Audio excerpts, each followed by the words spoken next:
Olá, seja muito bem-vindo a mais um episódio do seu Consecast, conteúdos relevantes em teleatendimento e contact center. E hoje vamos explorar o papel do RH nas transformações do mercado de trabalho, com foco em uma das áreas mais estratégicas, a busca e atração de talentos. Quais as tendências? Qual o futuro do RH? Vamos discutir como as empresas estão se reinventando para atrair profissionais alinhados aos seus valores e utilizando também novas ferramentas e abordagens para identificar o talento certo no momento certo.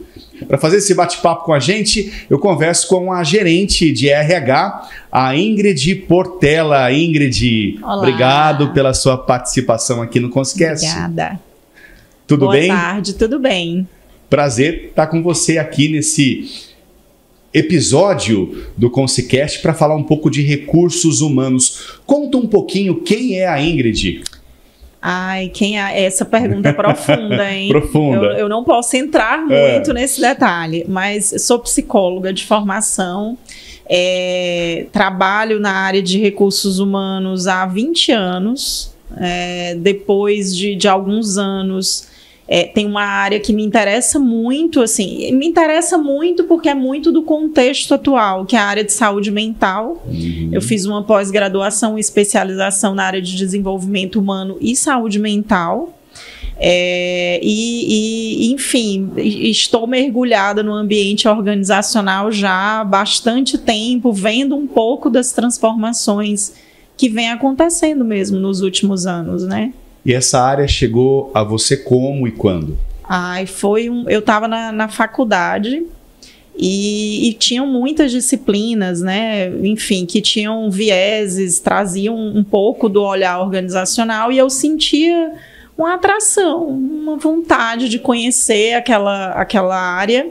E no meu último ano de faculdade, eu consegui um estágio na época, numa empresa que estava entre as 150 melhores empresas para se trabalhar. Então, assim, eu falei, nossa, quero estagiar logo para conhecer tudo que pode acontecer dentro de um recurso humano, né? Ter acesso a uma organização que o RH já era um RH estruturado, estabelecido, e foi uma experiência incrível. E aí, na época, era um estágio extracurricular, ele não era obrigatório, né? Foi um estágio que eu procurei, que eu busquei, e eu nunca mais saí. Fiquei na área desde então, desde o meu último ano de faculdade até hoje, eu estou trabalhando na área. E consegue alinhar a psicologia com as ações nos recursos humanos? Eu falo que eu sou psicóloga. Antes de qualquer coisa, toda a minha formação, a minha forma de olhar para tudo, né, vem da minha formação de visão de homem, né, de como o comportamento, pessoas. Então, não tem como fugir da minha formação, né? Então, ela me ajuda demais na minha prática. Mas uma coisa que eu ouvi também no meu estágio, assim, foi bem divisor de águas, que o meu gerente, na época, ele falou assim para mim, Ingrid, ou os psicólogos, eles vão entender de negócio, ou os outros profissionais vão entender de gente. E aquilo ficou também na minha mente para sempre. A gente precisa entender do negócio, a gente precisa estar junto, e onde quer que a gente esteja trabalhando, não como uma área segregada, não como o serviço de psicologia, o setor, o psicólogo, como se fosse um ser separado. Não, a gente tem que estar ali realmente dentro do negócio, junto com a estratégia do negócio, tentando viabilizar todo o possível no processo de desenvolvimento da organização, das pessoas e tudo que vem embutido com isso. Então, desde que eu entendi isso, ficou mais, não fácil, mas ficou mais tranquilo de navegar no ambiente organizacional. E é um trabalho muito de sinergia com outros departamentos, esse alinhamento das equipes, de entender o ser humano, né, como uma introdução a recursos humanos, e claro, vem da palavra, humanizado. Sim, sim. Não tem o recursos humanos, de uma forma geral, ele trabalha muito com o conceito de clientividade, né? A gente tem clientes. Então, todas as áreas acabam sendo nossos clientes e nós também somos atendidos por algumas áreas, né? Então, assim, a gente também precisa e demanda atividade de algumas áreas.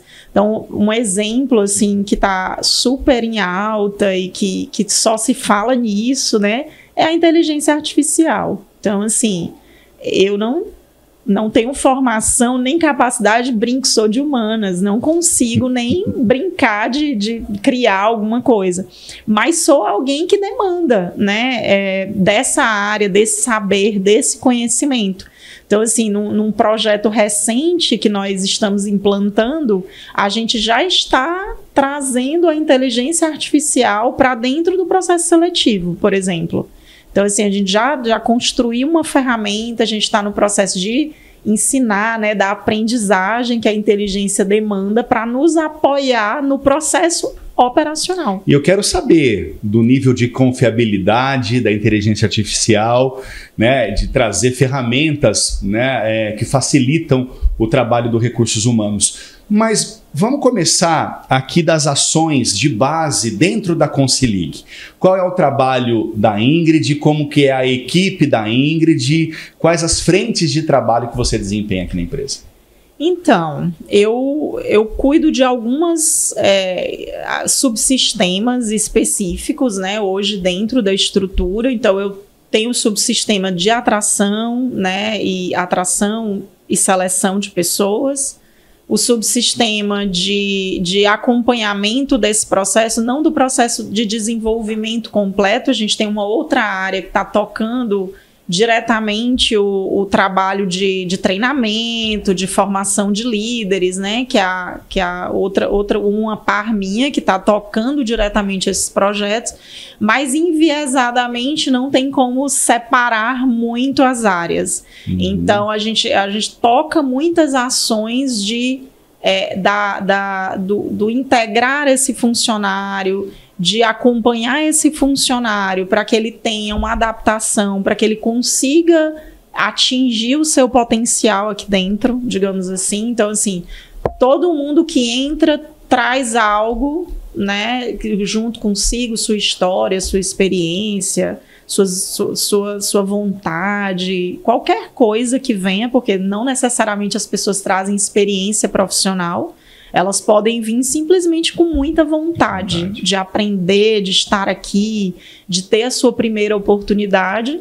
E a gente precisa ter o ambiente, as ferramentas, as condições adequadas para receber, para atender essa pessoa, para encontrar pessoas, né, também dentro do processo de atração, encontrar pessoas que estejam nessa mesma sintonia com que a gente procura, e quando ele entra, ele precisa ter as estruturas, as áreas preparadas para receber, para treinar, né? Então a gente vai trabalhando junto com as áreas também nesse acompanhamento e nessa provocação, digamos assim, do que a gente pode, como a gente pode se desenvolver, como a gente pode melhorar, então assim, a área de recursos humanos, ela atende muitas áreas, mas ela também trabalha com esse viés de ajudar, de assessorar, de estar junto pensando em estratégias, não dizendo o que as áreas têm que fazer, nós não somos... E talvez seja o primeiro desafio do Departamento de Recursos Humanos, nesse trabalho em conjunto com outros departamentos, de, primeiro, identificar e, segundo, reter esses talentos, né? Sim, retenção acho que é o grande desafio hoje, né? É um grande desafio. A gente tem, vamos falar um pouco assim, não em todos os lugares do Brasil, mas de uma forma geral no estado que a gente está.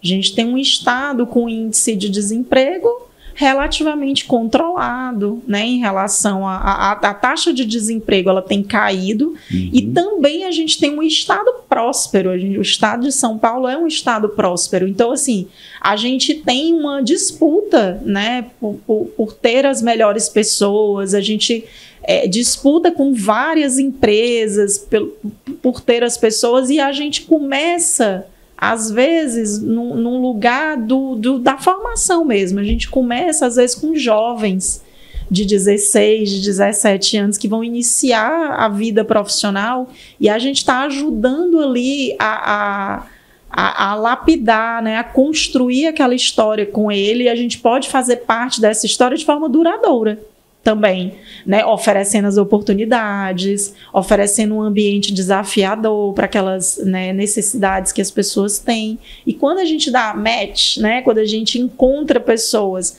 na mesma sintonia do que a gente precisa internamente, né, pessoas que queiram disruptivas, pessoas que queiram sair do lugar comum ou de só fazer aquilo, né, a gente precisa também de pessoas que pensem e queiram mais, porque nós, empresas, ou qualquer empresa, né, o mercado, ele exige da gente isso.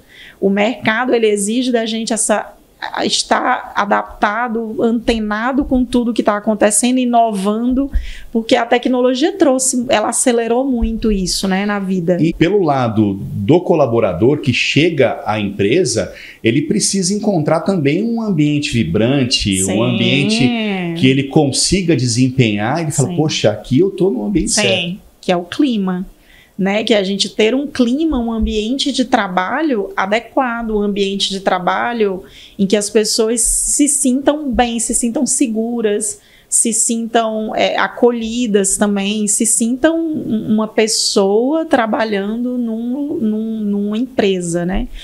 Todas as empresas, elas têm seus objetivos financeiros, seus objetivos, sua visão, onde quer chegar, Todos nós também, como pessoa, a gente tem os nossos objetivos, as nossas metas que a gente quer alcançar, a gente quer conquistar.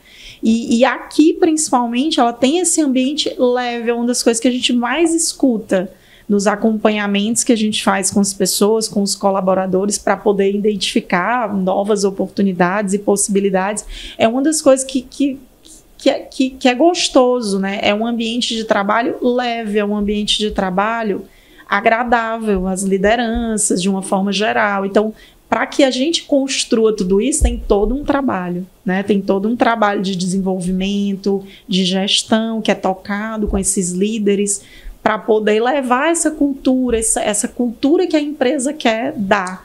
Ô Ingrid, o que você acha indispensável que a empresa reúna para ser uma marca empregadora, né? Aquela chamada, o employer branding, que a gente chama, né? Como que a gente reúne esses conhecimentos, essas técnicas dentro do ambiente de recursos humanos para conseguir trabalhar em conjunto também com outros departamentos e criar, nesse processo de qualidade, de ser sim uma marca empregadora?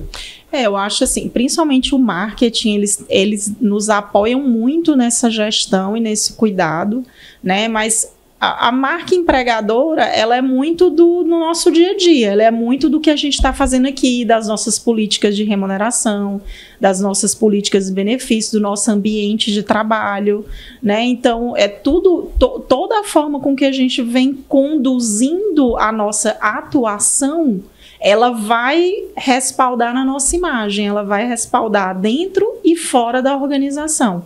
Então, todas as ações que a gente tocar, né, no âmbito interno, no âmbito externo, em parceria com a comunidade, nas ações que a gente faz, tanto dentro da empresa para os nossos empregados, quanto que a gente faz também para fora, para a comunidade, as ações de responsabilidade social, todas essas ações vão compor a nossa imagem, né, a nossa visibilidade para o mercado, principalmente. E aí a comunicação interna, ela passa a ser um desafio ainda mais detalhista, até na questão de não haver ruídos, né? A gente precisa ter uma comunicação interna eficiente. Sim. Como que é lidar com esse desafio? Porque a empresa tem batendo aí a 4.000 colaboradores. E aí a gente sai um pouco também do ambiente da Consilig, de trabalhar isso também em empresas de grande porte. Eu vou te falar que há 20 anos atrás,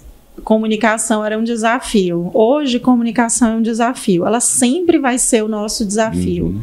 É impressionante como um tema que é tão corriqueiro, né? Vamos falar, comunicação. E na criação de um ambiente colaborativo também, né? Ele é tão no nosso dia a dia, mas ele sempre vai trazer desafios, sempre, em qualquer ambiente, em qualquer organização, a gente sempre tem os desafios do processo de comunicação.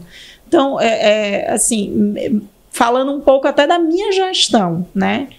O meu modelo de gerir o meu time, a minha equipe, você até perguntou antes um pouquinho disso, como era o trabalho, a equipe, é sempre trabalhando na base da comunicação. Então, tentar garantir que as informações estão chegando para todos, para todas as pessoas da equipe, as estratégias, todo o processo em cadeia que ele precisa seguir, porque a gente não vai conseguir chegar em todos os lugares, mas a comunicação ela precisa andar, ela precisa caminhar, ela precisa chegar. Então, como a gente vai envolver as pessoas dentro do processo de comunicação?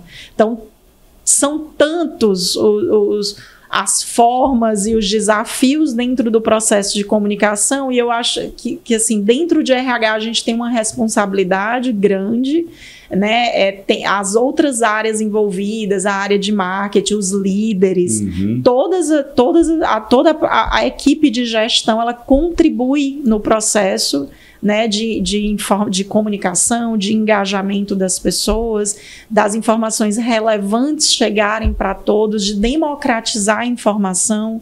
Então, tentar levar a informação para todos. E simplificando o processo, vamos pensar que é um telefone sem fio.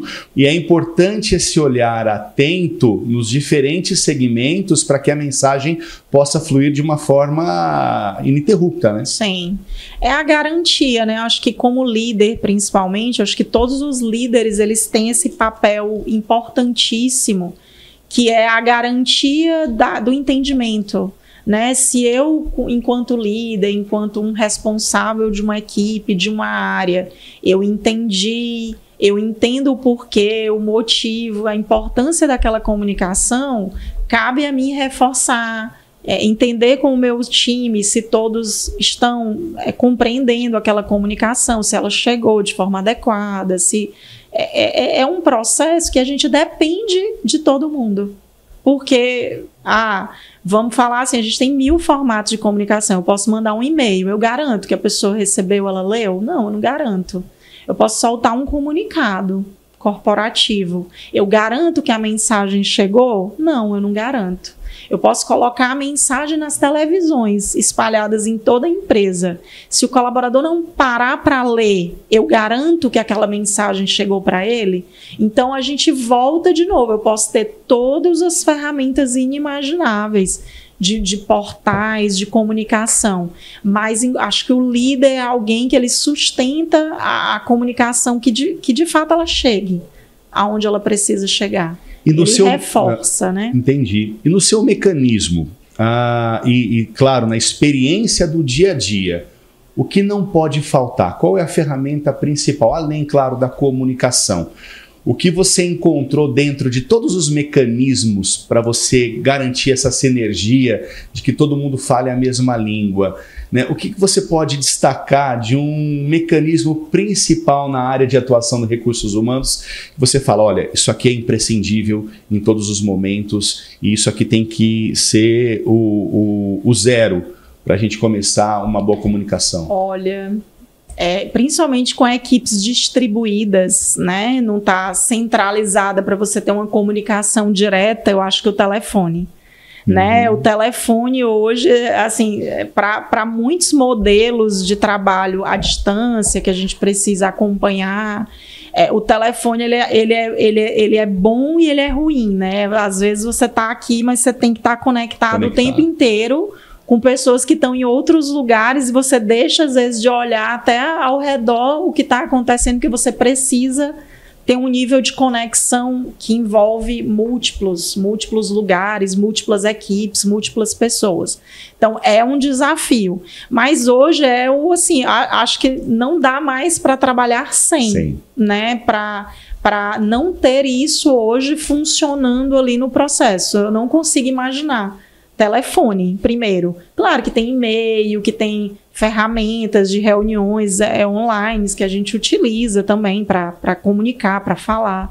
Mas eu acho que o telefone é uma ferramenta tão próxima, né? Tão rápida. Próxima. Eu vi até uma entrevista do Bill Gates, que ele deu há uns 30, 40 anos atrás, não sei se você já viu essa entrevista, que ele contando, né, e eu pensei um pouco nisso hoje, por coincidência, ele contando como seria hoje, ele falando, não sei como ele, né, como vem essas já tinha informações, aquele insight. Ele falando, olha, a gente vai ter um equipamento, ele vai ser pequeno, e ali a gente vai ter como se comunicar de forma rápida com as pessoas, a gente vai ter mapas e tal. E por que eu pensei nisso? Porque eu pensei um pouco, quando alguém me fala assim, o que você não vive sem? Você me falou o que você faz para gerir a equipe e a comunicação. Não vivo sem maquiagem e meu telefone. Não, eu não vivo sem. Eu falo assim, a coisa que eu não vivo sem é GPS. Eu não sei como as pessoas viviam sem antes do GPS, porque eu tenho muita dificuldade de ver mapa. Aquela inteligência espacial, ela faltou no meu código genético.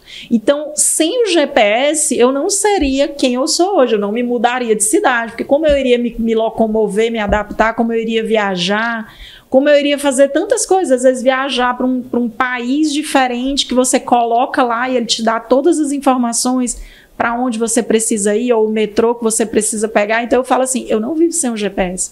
E eu fico pensando, eu sou da geração que passou do analógico para o digital. Eu também vivi uma vida analógica, que eu viajava quando eu era criança com meu pai, com mapa, a gente se perdia na estrada, ficava parando para pedir informações. Eu falo, não consigo viver sem o GPS, é a única coisa que eu paro para pensar e penso, não dá. E é interessante, né? Todo mundo que é do interior e se aventura a andar em São Paulo, por exemplo, na nossa geração, que nós não tínhamos o GPS, tínhamos que lidar com os mapas e muitas vezes parar num posto de gasolina para perguntar, ir para São Paulo, por exemplo, né? Acessar os grandes centros era sempre um desafio, né, Ingrid? E hoje você tem só ali na não vai se não quiser. Exatamente. Só não vai se não quiser. Mas o cara foi lá, o cara já trabalhava com isso, com projeções e tudo, e já falando dessa tecnologia que ia vir para mudar a nossa vida, e realmente muda a nossa vida. Vamos falar então no GPS corporativo. Como é que é colocar na palma da mão todos os ambientes dentro de uma empresa de quase 4 mil colaboradores como é a Consilig?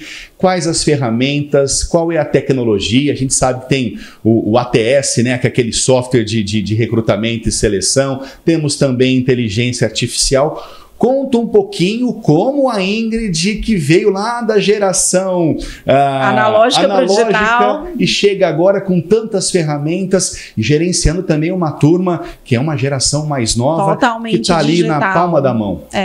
A gente tem a primeira geração digital, né? Totalmente digital. Está agora, está virando adulto agora, começou na década de 90, fortaleceu nos anos 2000, né? E hoje a gente tem a galera dos anos 2000 já nos seus 20 e poucos anos, então a geração que já é totalmente digital, né? Então, eu vivi a transição, então minha formação eu já fui vivendo essa transição. Eu não consigo trabalhar sem sistema, sem tecnologia. Eu não sei quão desafiador devia ser viver num mercado de trabalho sem digitalização. Eu fico pensando quão lentas eram as transformações, porque não dava. O quão desafiador era tocar grandes volumes, grandes empresas, como eram, eu não faço ideia, porque eu não vivi isso. Eu já vivi o mercado de trabalho, claro, ele já vem avançando e evoluindo absurdamente nos últimos 20 anos, mas já vivi a época da tecnologia, dos sistemas, então eu já entrei no mercado de trabalho com essa pegada, né? E falando um pouco do meu trabalho e do meu trabalho de acompanhamento, de gestão e de planejamento estratégico voltado para pessoas, eu não consigo vislumbrar uma área de recursos humanos hoje sem esses suportes. porque fica difícil tomar decisões, fica difícil acompanhar o que está acontecendo em tempo real, para você definir as melhores práticas, para você definir as melhores estratégicas, para você saber a hora exata em que precisa atuar. Então, a gente tem um monte de dados, só que esses dados eles precisam ser transformados em informações importantes, informações válidas. Então, hoje, dentro do RH, quando a gente fala de gestão estratégica, de pessoas estar próximo da estratégia do negócio, a gente precisa de tudo isso. A gente precisa de software, de informações, de Power BI, de cruzamento de dados, inteligência artificial. A gente precisa de tudo isso porque ele vai tirando um trabalho operacional que é moroso, um trabalho operacional que te rouba tempo, que te deixa em desvantagem competitiva se o outro tem, se o teu concorrente tem. Porque daí ele vai ser mais rápido, ele vai estar lá na frente, enquanto você ainda está tentando descobrir o que é que o mercado quer, o que está acontecendo, qual o movimento que eu tenho que dar. As empresas que estão para trás, elas vão começar a ver os concorrentes lá na frente, tomando decisões, acelerando, trazendo os melhores candidatos, né, desenvolvendo mais rápido, porque tem ferramentas também de educação e tudo mais. Então, a gente tem um universo de dados, de informações compiláveis dentro da área de recursos humanos, e elas, a gente fala assim, geração de conhecimento. O que é isso? O que é geração de conhecimento? Por que conhecimento é poder? Porque se eu tenho o dado, se eu tenho a informação, se eu tenho o conhecimento e eu consigo trabalhar com ele de forma estratégica, eu sou competitiva, né? Ô Ingrid, você ganha muito na agilidade, na rapidez de otimizar serviço, de otimizar o trabalho, mas você perde em sensibilidade? Não, eu acho o contrário. Eu acho que quanto mais a gente tiver o apoio da tecnologia para o que é braçal, eu vou falar braçal para ficar claro, para o que é operativo, para o que é simples, para o que é ensinável para uma tecnologia. Se eu posso ensinar para uma tecnologia, um humano é capaz de muito mais. Então, o meu humano ele está sendo subaproveitado com atividades operacionais porque eu não tenho uma máquina que me ajude, porque não tem algo que me apoie ali. Então, eu preciso utilizar o tempo, a energia, a dedicação daquele colaborador para fazer uma atividade que é ensinável, que é operativa. Então, por que não ter o apoio da tecnologia? Eu vou brincar com um exemplo bem doméstico. Nossa, como é difícil lavar roupa, tem a máquina para ajudar. Né? Isso não significa que não tem outras atividades que precisem ser feitas, mas ela dá uma ajuda tremenda. Eu fico, nossa, eu sou uma péssima lavadora de roupas, então se eu não tenho uma máquina que me ajuda, eu não teria roupa lavada, eu teria que contratar um serviço, eu teria que buscar uma outra opção. Acho que em tudo no ambiente de trabalho, quando a gente fala, né, e isso é muito assustador ainda, vamos falar assim, inteligência artificial assusta. Eu vejo as pessoas assustadas, vai roubar empregos e tal. Mas por que não? Ela vai dar tempo para que a gente seja mais empático, para que a gente seja mais humano, para que a gente pare de passar horas e horas e horas e horas trabalhando em algo que talvez leve ali 1 hora com a ajuda da tecnologia e eu tenho tempo para ser criativa, eu tenho tempo para pensar, eu tenho tempo para ser mais empático, para ser mais humano.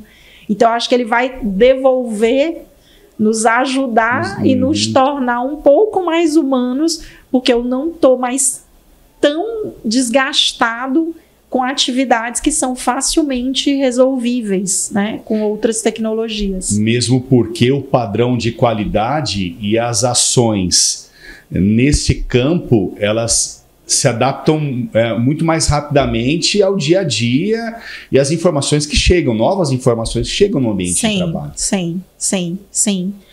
Eu fico assim, a gente é bombardeado todos os dias com um monte de informações. Eu vou falar assim, minha equipe que faz entrevista, eles são bombardeados com histórias, com informações, Como organizar isso? Como identificar os perfis que se adequam mais numa determinada atividade e outra atividade?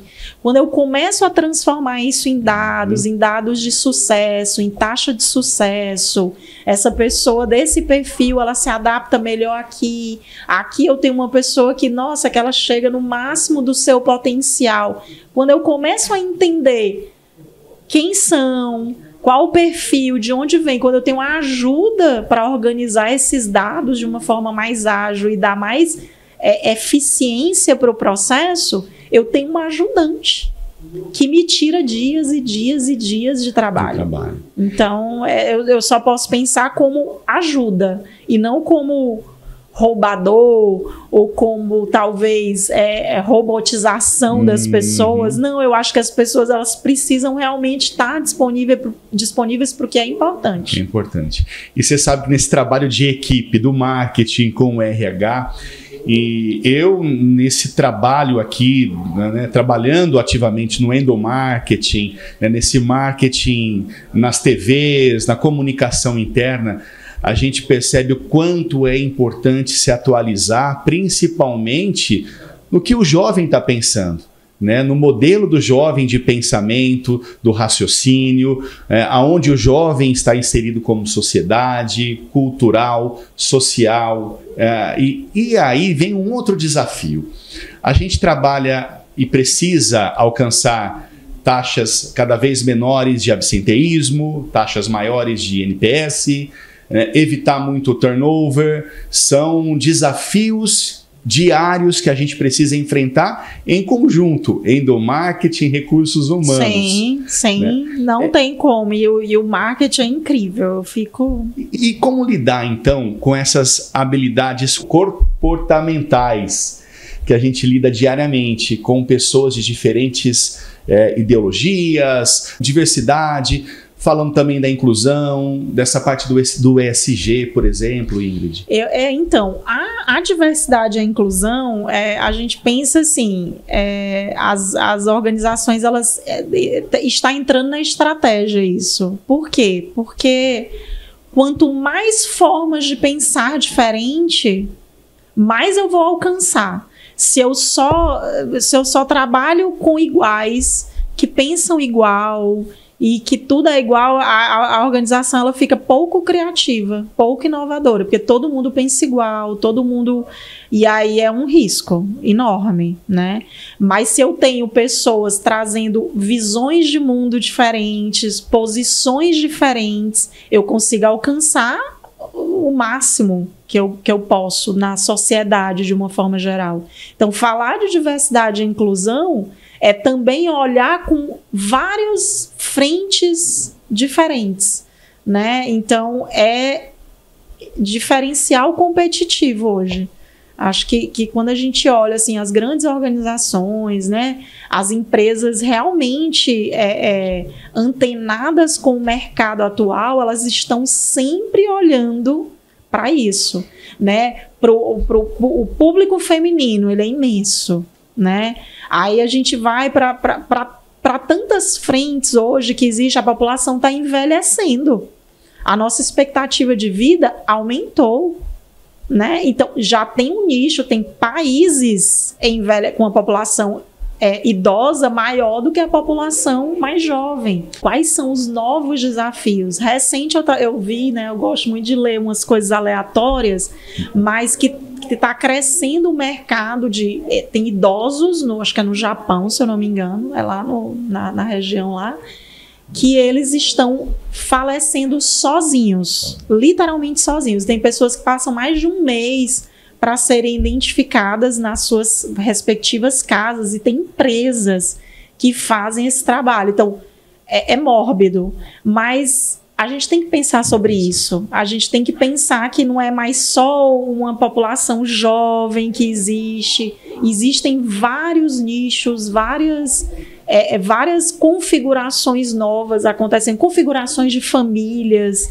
Existem tantas coisas que a gente foi no decorrer das décadas, que a gente vem avançando aí, né, em várias frentes. A mulher no mercado de trabalho, aí vem as novas famílias, né, as famílias de homossexuais, por exemplo, que já têm filhos, e o quanto quando começou teve aquele estranhamento, e hoje é real, tá aqui, faz parte da nossa vida.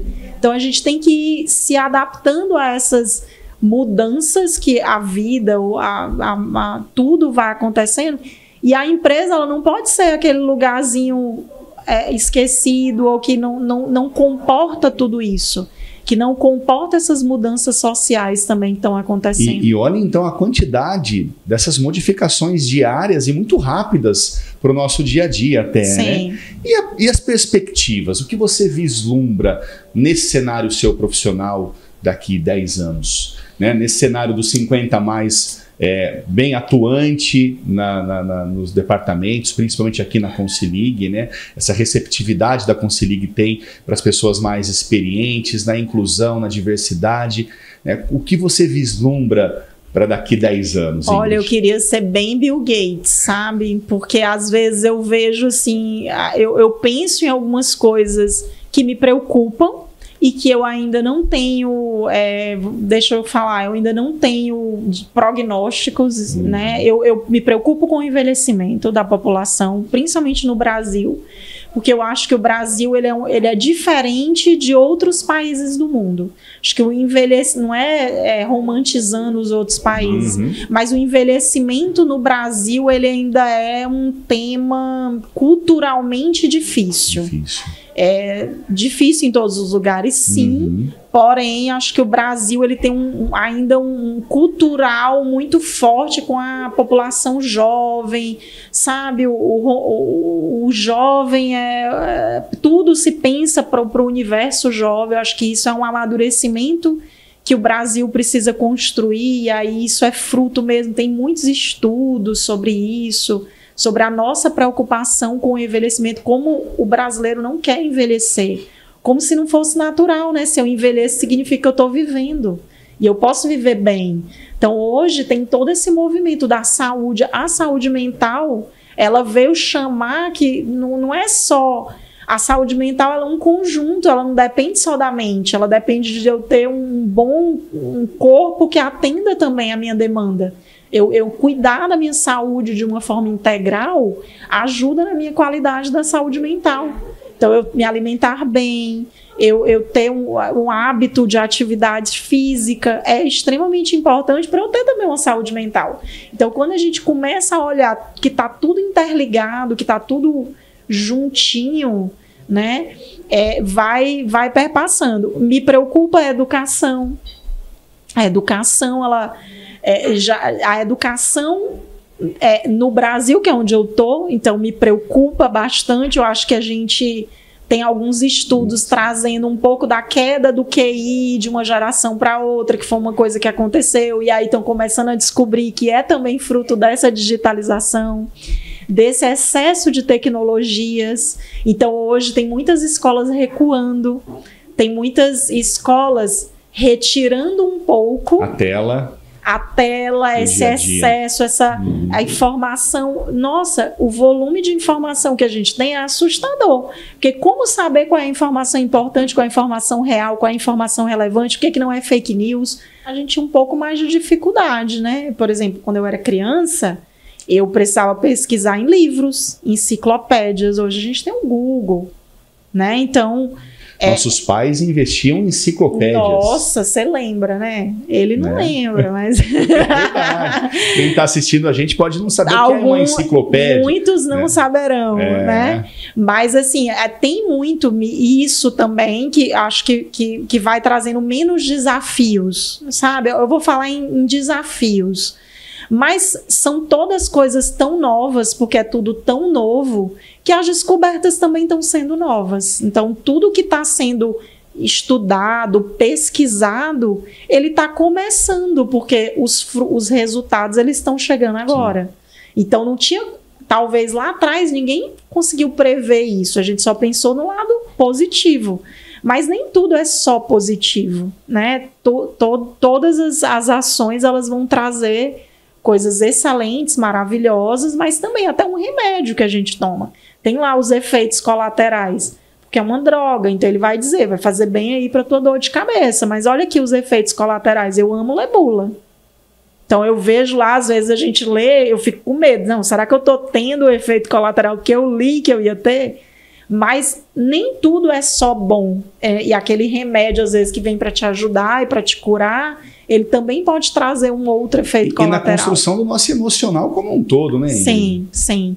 Então pensar em 10 anos, não sei, eu penso que a gente vai ter muito mais tecnologia fazendo as atividades facilmente operacionais, e isso vai exigir que a gente tenha um desenvolvimento cognitivo excelente, e aí me preocupa no Brasil, porque a gente tem uma população que não tem esse acesso, infelizmente, e essas atividades, nossa, pense que hoje eu posso ter um robozinho para varrer minha casa, para passar pano, né? Já tem 1000 coisas sendo construídas para muito mais, para preparar refeições.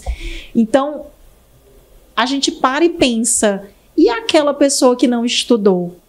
E aquela pessoa que não tem, às vezes, um desenvolvimento, não teve essas oportunidades de desenvolvimento, como será a vida dela?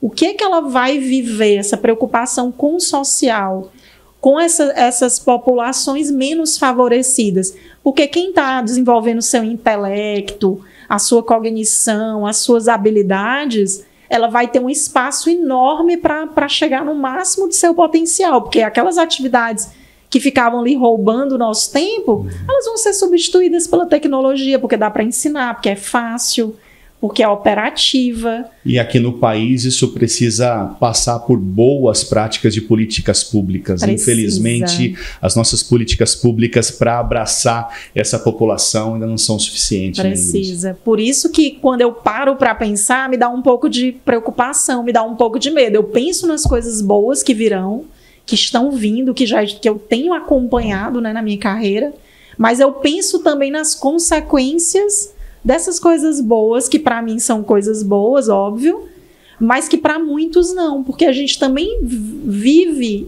no nosso trabalho de atração de pessoas, de seleção, a gente vê muitas vulnerabilidades, a gente identifica muitos potenciais não trabalhados e que às vezes a gente não consegue espaço para transformar num curto período ou o que quer que seja.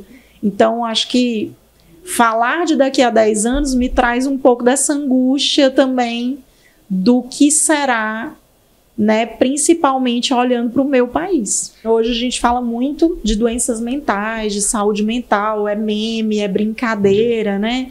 Todo mundo conta uma brincadeira, fala que está tomando remédios para controlar suas ansiedades, suas coisas. A gente brinca, porque brasileiro brinca, e eu adoro, acho engraçado também. Mas é algo que tem invadido as nossas vidas, né? O nosso dia a dia, perpassando sempre aqui nas nossas histórias com os nossos conhecidos, com os nossos colegas de trabalho. E você fica pulando o processo, né? Ah, mas eu vou ter que tomar remédio se eu aceitar um desafio maior. Ah, mas eu não vou, esse ambiente é muito tóxico. Hoje se fala muito em ambiente tóxico. Mas, ao mesmo tempo, a gente esquece que nós é que fazemos o ambiente. Sim. Onde estamos, junto com a nossa equipe, junto com os processos, né, de integração. Sim, sim. O ambiente, assim, essa segurança que a gente chama de segurança psicológica, né, que é eu ter as ferramentas de trabalho, eu ter uma gestão que é respeitosa, né, e que trabalha comigo nas minhas capacidades, nas minhas potencialidades, é algo assim fundamental. Assim, não tem o que discutir para um ambiente saudável, para um ambiente promotor, né, de tudo, né, da nossa. Eu falo assim que o trabalho ele ocupa a nossa vida de uma forma. Trabalho é essencial. E por que não esse trabalho ser bom? E por que não esse ambiente me ajudar na minha máxima potencialidade? Porque se a gente ficar olhando daquele lugar de o escravocrata que quer sugar minha energia, não. Eu sou um profissional, Ficar olhando muito a grama do vizinho e aquela coisa, mas eu não vou conseguir chegar. Sim, eu sou um profissional. Um olhar pessimista. Eu sou a minha história. Não importa onde eu esteja construindo ela, eu preciso de um ambiente que me ajude a me transformar no melhor que eu puder ser. E isso de se transformar no melhor que a gente puder ser não é só no trabalho, mas a gente aqui está trabalhando numa organização, eu trabalho dentro de uma organização, eu olho para esse viés. A gente tem que se desenvolver espiritualmente, familiarmente, em qualquer ambiente que a gente esteja. E é claro que o ambiente precisa ajudar, mas se você não for um agente proativo, de nada adianta, né, Ingrid? Não adianta. Não adianta. Ingrid Portela, olha que papo gostoso, hein? Meu amigo. RH aqui no Consecast. Ingrid, muito obrigado pela sua atenção, foi um prazer. Por partilhar desse conhecimento. Obrigada. Sempre um prazer estar com vocês. Tá certo, olha, e para você, ouvinte internauta do Consecast, a gente agradece a sua audiência e bora para um próximo episódio. Até lá, tchau, tchau.